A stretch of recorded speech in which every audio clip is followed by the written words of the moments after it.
ballots, if you get the unsolicited ballots, send it in, and then go make sure it counted. And if it doesn't tabulate, you vote. You just vote. And then if they tabulate it very late, which they shouldn't be doing, they'll see you voted, and so it won't count. So send it in early, and then go and vote. And if it's not tabulated, you vote, and the vote is going to count. You can't let them take your vote away. These people are playing dirty politics. Dirty politics. So if you have an absentee ballot, or as I call it, a solicited ballot, you send it in. But I would check it in any event. I would go and follow it and go vote. And everybody here wants to vote. Yes, John. Kayleigh, do you acknowledge that it is illegal in this country to vote twice in the same election? Are you referring to the president's comments earlier today? I'm just asking you a basic yes or no question. Do you believe it is illegal to vote twice in this country? The president does not condone unlawful voting. The president's been very clear about this. I'm once again not surprised the media is taking the president out of context. Do you recall what the president said on this matter specifically? I have it right here. Sure. Okay, maybe you should read it out for me then. Okay, so the president said that you should go to your poll, you should vote early, by mail, and then you should go either early voting or day of and try to vote again.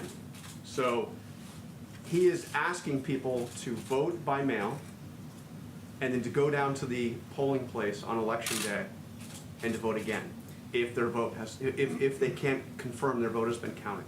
You're missing a very crucial line from the president's remarks. If it is not tabulated, meaning your mail-in vote, then you will be able to vote in person. If it is not tabulated, there are at least 5 states in this country that do not count any mail-in votes until election day. So those votes won't be counted until afterwards. So there's no way to know whether or not their vote is. There's a very simple answer, and this is how it works. First, a lot of states have what are called electronic poll books. And what this means is that in real time, this is updated. So if your vote is counted, they check the electronic poll book, and you will not be able to vote in person because your vote has been counted. There's a secondary situation. So those who do not have electronic poll books, every single state in the country, you can cast a provisional ballot. And that is a ballot that is there, and if your vote that you have not mailed in is not counted, they will then count the provisional ballot. And that is exactly what the president's referring to. But what Democrats are doing is saying this: we want an entire new system for voting, one subject to fraud. Don't take it from me, take it from Jimmy Carter, who said in 2005, as part of a bipartisan commission, absentee ballots remain the largest source of potential voter fraud.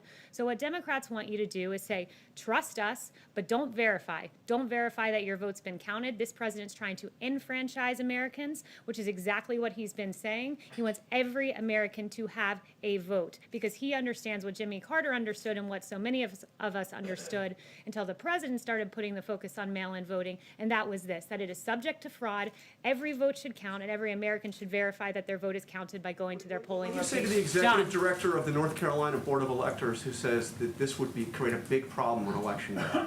What I would say is that the president has laid it out very clearly. You should verify your vote, and not only that, I would point them to the fact that in 2016, before we tried this entire new system of mass mail-out voting, 319,000 votes were not counted that were cast by mail. 319,000 in an election that came down really to 80,000 votes in Pennsylvania, Wisconsin, and Michigan. That's untenable, and hundreds of thousands more will not be counted with the Democrats' fraudulent mass mail-out voting system. The president wants enfranchisement, plain and simple.